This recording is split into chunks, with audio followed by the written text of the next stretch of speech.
Sual verilir ki, bir insan digər insana israrlı olaraq halallıq vermirəm deyirsə, onların axirətləri üçün nə kimi təsiri olacaq və onlara nə məsləhət verərdiniz?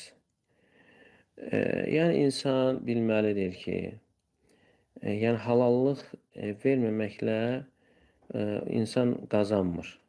Əksinə insanın qazancı halallıq verdiyi zaman, keçdiyi zaman, bağışladığı zaman olur.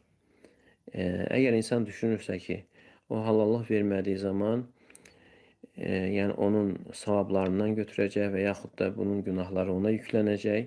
Amma bilməlidir ki, halallıq verdiyi zaman, halallıq vermədiyində əldə etdiyindən daha çoxunu əldə edir.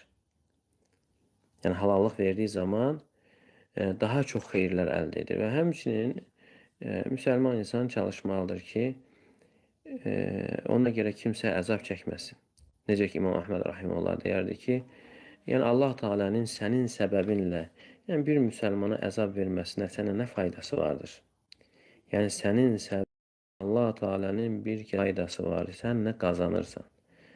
Və ona görə yəni insan heç vaxt istəməməlidir ki, ona görə kimsə yəni əzab çəksin. Əksinə insan istəyirsə ki, özü bağışlansın, bağışlamağı bacarmalıdır.